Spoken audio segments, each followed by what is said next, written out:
ಮೆಣಸಿನಕಾಯಿಯನ್ನ ಬೆಳೆದ ಯಾದಗಿರಿಯ ಅನ್ನದಾತರು ಕಂಗಾಲಾಗಿದ್ದಾರೆ. ಕಳೆದ 1 ವರ್ಷದಿಂದ ಒಣಮೆಣಸಿನಕಾಯಿ ದರ ಕುಸಿತವನ್ನು ಕಂಡಿದೆ.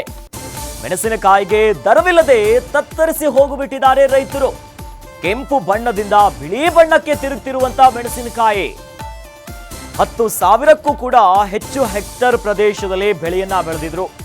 ಯಾದಗಿರಿ ಜಿಲ್ಲೆಯ ಅನ್ನವಾರ, ವಿಭೂತಿಹಳ್ಳಿ, ರಫ್ತಾಪುರದಲ್ಲಿ 2 ವರ್ಷದ ಹಿಂದೆ ಕ್ವಿಂಟಾಲ್ಗೆ 20,000ರಿಂದ 24,000 ರೂಪಾಯಿ ಇತ್ತು. ಆದರೆ ಈ ವರ್ಷ ಭಾರಿ ಕುಸಿತವನ್ನ ಕಂಡಿದೆ.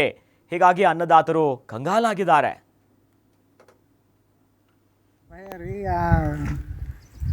ಎಷ್ಟು ತಿಂಗಳಾಯ್ತು ಕಾಯಿಲೆ ಜಮೀನಾಗ? ಇದು ನಾವು ಈಗ 1 ತಿಂಗಳಾಯ್ತು ರೀ.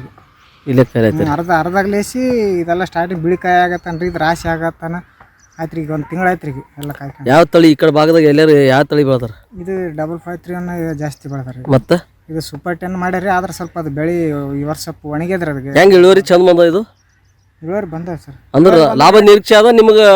ರೇಟ್ ಇಲ್ರಿ ಸರ್, ಅದೇ ಸಮಸ್ಯೆ ಆಗ್ಯದ. ರೇಟ್ ಸಮಸ್ಯೆ. ಆರ್ಡ್ರ್ ಕಾಸ್ಟ್ ಭಯ ರೀ.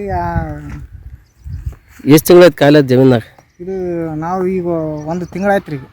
ಇಲ್ಲೇ ಕಾಯಿಲೆ ಅರ್ಧ ಬಿಡಕ್ಕನ ಆಗೋದಿಲ್ರಿ. ಎಲ್ಲಿನ ಮತ್ತೆ ಅಲ್ಲಿ ಶಾಪುರದಾಗ ಇಡಕ್ಕನ ಜಾಗ ಇಲ್ಲ ಅಂತಾರ. ನಾವು ರೈತರು ಸಾಯ್ತೀವಿ. ಇದ್ರ ಏನ್ ಮಾಡ್ಬೇಕು ಹೇಳ್ರಿ? ನಮ್ಗೆ ಮನೆಗೆ ಇಟ್ಕಾಕನ ಜಾಗ ಇಲ್ಲ. ನಾವು ಬಡವ್ರು ಸ್ವಲ್ಪ ಮನಿ ಇದು ಲೀಜಿಗೆ ಮಕ್ಕಳು ಕೂಲಿ ನಾಲಿ ಮಾಡಿ ಲೀಜಿಗೆ ಮಾಡಿರಿ. 6 ಎಕರೆ ಮಾಡಿವ್ರಿ. 6 ಎಕರೆದಾಗ 3 ಎಕರೆ ಮೆಣಸಿನಕಾಯಿ ಮಾಡ್ರಿ, 3 ಎಕರೆ ಹತ್ತಿ ಮಾಡಿವ್ರಿ. ಎಷ್ಟು ಖರ್ಚಾಗ್ಯದ ಇಲ್ಲಿವರೆಗೂ?